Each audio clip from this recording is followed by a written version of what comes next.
precious people. Here we are together. It's another fresh day. I'm so thankful for your irreplaceable light and the wisdom and experience that only you bring into the world.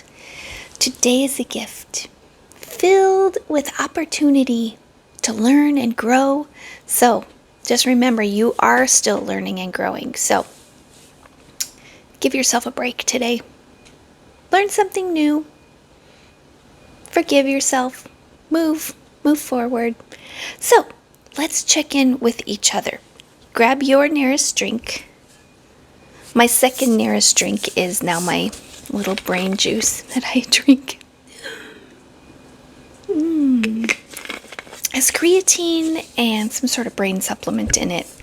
And then I have my water. Yes, I stopped taking that brain supplement for a month before I went into this drug study. I'm going to talk a little bit about the next 3 days.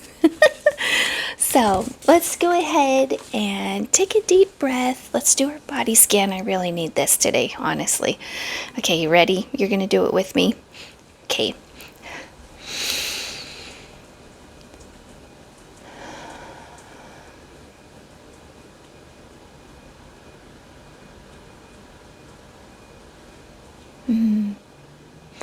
Yep, I feel good. I do. I feel like so full of energy. I feel so happy to be home. I just feel full of gratitude. I could just feel that, like, and inside. I don't know if you guys ever get that. There's just like, warm, like, fuzzy feeling. But I just got out of 2 weeks in a facility. And let me describe this because I have a 3-part series I'm going to get into about what I learned, about what I'm doing. And the next week I'm going to do the joy of coffee, the joy of friendship, the joy of things. But before I get into that, I was like, I need to cleanse myself from what just happened. So the last 2 weeks I stayed in a facility. And there was over 80 people. One day, I believe there was 85 people there. They're rotating out rooms, different people in different studies. It's not all for the same study. My study only had 15 people in it. And you have your heavy blood draw days. I personally was going to share a room with 5 other women, and it ended up just being 4 other women. One person was sent home. And being in it's not even like the study I did before. You'd have your own bed and it'd be 2 people max per room, and you have a curtain you can pull around your bed. You have some sort of privacy. Not this room. It was just kind of like a big hospital room, like a big one, and there's 6 beds in there, and not all facing the same way, like they're packing them in. So some are along the wall that's not facing. There was a TV in there. We never turned the TV on because it's like there's 5 people in here. Who's gonna pick what you watch? Complete strangers. You don't know what they want to watch. So it's just courtesy to keep the TV off in the room. It's just a lot of discomfort, a lot of just dealing with weird people. So I wanted to do a 3-part series kind of dealing with that kind of vibe, and the strategies I used, because when I was in there I was kind of looking for strategies, how do I deal with this, because I'm weirded out a little bit being in such close quarters with people. So I'm stepping into the ultimate testing ground for human character, or I stepped into the testing ground for human character. It's confined spaces, shared suffering, and the clash between opposing personality types.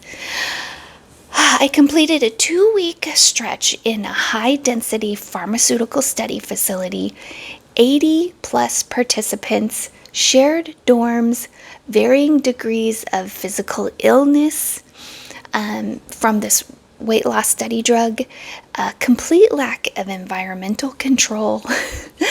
And there was somebody I called Boss Babe, and they were commandeering the common spaces and these loud conversations out in the hallway, roommates who wanted total darkness in the middle of the day, and then just the unavoidable, unpleasant realities of crowded human spaces. So I'm specifically talking about what just happened the last 2 weeks, but we all have these situations where we're using shared spaces, a grocery store, your work environment. We all have these spaces we can kind of, what I'm talking about can apply to those spaces as well. But what I realized was that my kindness is not a negotiation. My courtesy doesn't depend on their behavior. So I have a 3-day series I was thinking of calling it, and I don't think I'm going to title it because it feels sort of silly, but the sovereign mind, like having your mind be its own sovereignty, like its own operating system, you know, and that you can keep that interior work you've done and protect it while you're in these chaotic spaces. So I'm trapped in a room with 4 people. I'm feeling physically miserable from this study drug. I might get into the actual side effects I felt while I was in there. I'm surrounded by 80 other kind of stressed participants, and my environment is no longer mine. But my mind is. I have full control over my mind, and I'm going to separate the internal from the external chaos. And this unwavering commitment to courtesy is kind of your ultimate personal power. So I underwent rigorous drug trial for weight loss. The side effects left everyone sick to different degrees, different symptoms on different days. Some people had it worse than others. I'm sharing a room, sharing a building. There's no privacy. There's no quiet. So people are stomping around trying to dominate our shared spaces. It's just, I don't know if, I feel like I've painted the picture for you now. So in a high stress environment like that, most people default to anger, or they match the chaos that's around them with their own kind of like bitterness and like, ugh, you know. But there's a rare few who understand this deeper law of like human architecture, and how your own personal level of kindness is not dictated by how other people act. So, I want to know I was searching while I was in there. I'm like, I need to know how to maintain this headspace while I'm surrounded by like inconsiderate, unpleasant people. So yeah, I had to get into the computer and ask it for some help. I was like, help.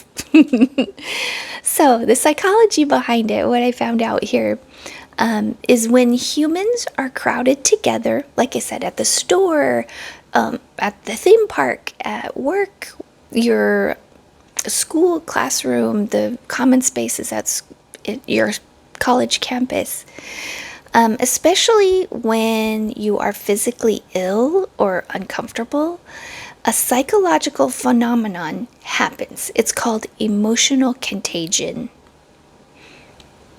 So just think of like when you're around people, you can share viruses, you can share sickness, but also emotions. Stress, irritation, and anxiety spread throughout a room like a physical virus.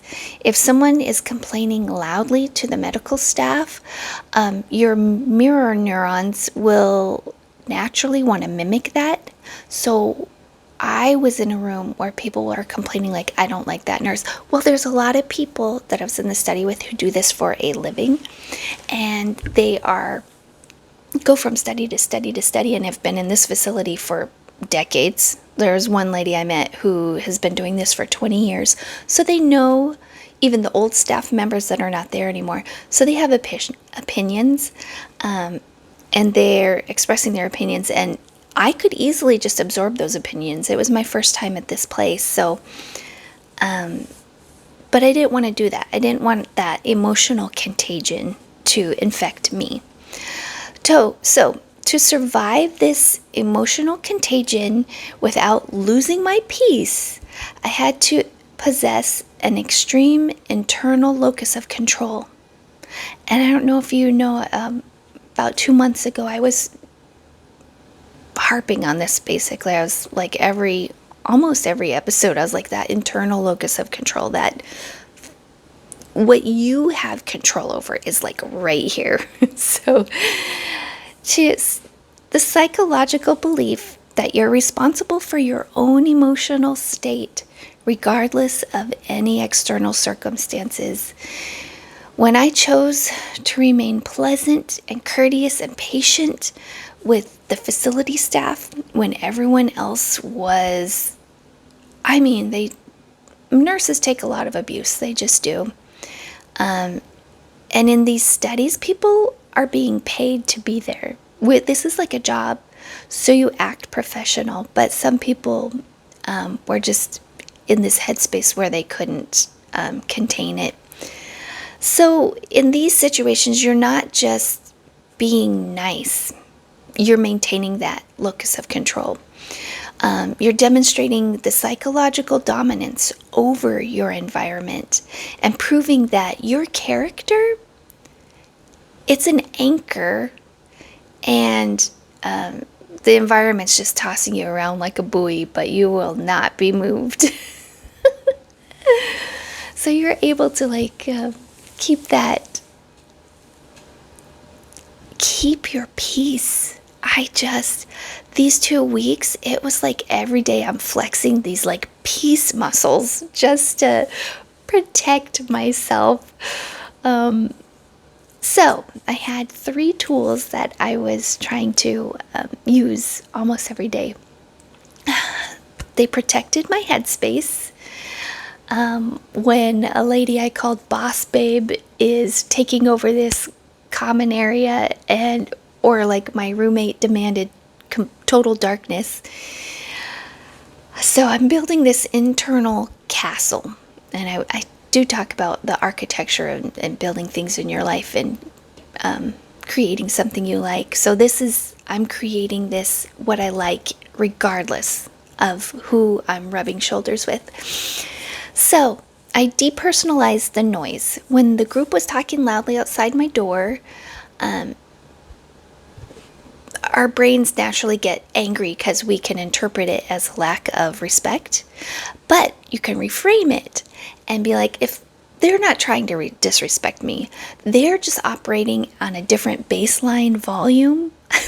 Does that make sense? Like culturally, this was a different culture of people, and I know the third world they probably come from. Like the loud voices, the bombastic behaviors is probably just natural. And so it's like their environmental conditioning. I can't get upset over that. I just protect myself. I just put my earphones on. Also, courtesy. Using courtesy as a shield when interacting with difficult personality types, especially in these close quarters. I doubled down on the courtesy, and I even told another person in the room with us, so we were talking about something or someone, and I said, yeah, when I get the vibe like someone doesn't like me or someone's rude to me, I am extra nice to them. I will go out of my way to be extra smiley. I will, I don't let that affect me, is the thing. So it's not who I am. I'm not going to change who I am because of who you are, I guess is what I was trying to say. So that's like my courtesy as a shield. And it worked. I tell you what, there's a few tense situations, and then I was able to develop a good working relationship with these people after like a tense situation. Also, somatic anchoring, when physical discomfort of the study drug matched the emotional discomfort of the room, you find one small physical anchor, a deep breath. Honestly, breathing, when I started feeling, you could feel it kind of creeping up inside you, this like tense, and then that person did something, that person snapped at the nurse, and I'm like, yeah, it was so good. You can just, it's called somatic anchoring. You just breathe. And we do that, we do our scanning breath in the morning. So I like to remember my state that I'm in right now is temporary, but my character is permanent. Also, I wanted to see what the Bible said. There's something Jesus said in Luke 6:32 and 33. If you love those who love you, what benefit is it to you? For even sinners love those who love them. And if you do good to those who are good to you, what benefit is that to you? Anyone can be pleasant on a cruise. You're being pampered, they're bringing everything you want, they're trying to make this space nice for you. But then I went from 2 weeks on a cruise ship to 2 weeks in a facility, and it was like, what? You can be pleasant, just being nice. Like I said, the Bible, the reward is there for you when you can remain good in a bad situation. Also, Proverbs 16:32 says, whoever is slow to anger is better than the mighty. So internal strength, internal control is greater than physical might, is what the scripture is saying. He who rules his spirit, than he who takes a city. So ruling your own spirit is greater than conquering a city.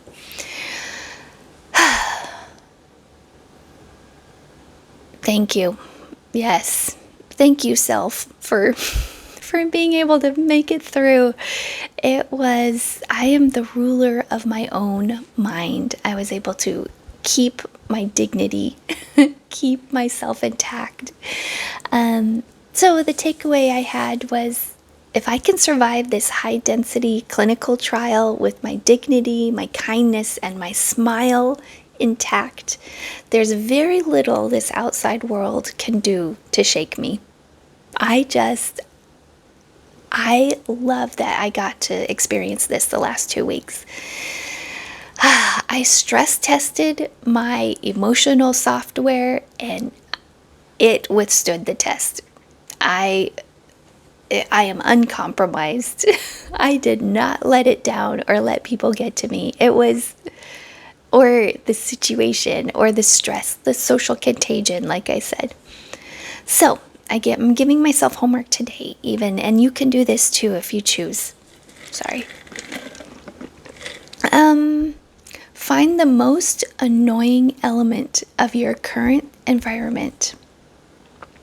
Can you think of anything you're dealing with? Something annoying. Instead of wishing it away, use it as a weight in the gym, in your emotional gym. You're going to use that to work out your little emotional sovereignty muscles today. So there was I did want to talk about this research from the Journal of Personality and Social Psychology. It's kind of heavy reading. I just like to read the abstract and then the summary for a lot of these studies. But look up psychology of crowding and environmental psychology. Lots of cool information. But I gotta get going. I have someone coming over. We're gonna do some baking and cooking today, a friend of mine, so I'm excited for that. If anything sparked a thought today, leave a comment or a like and subscribe. Every single day is a chance to learn and grow and become more of the wonderful person you are. The world is better with your light in it.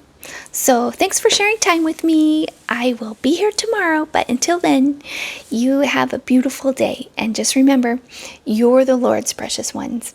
Bye.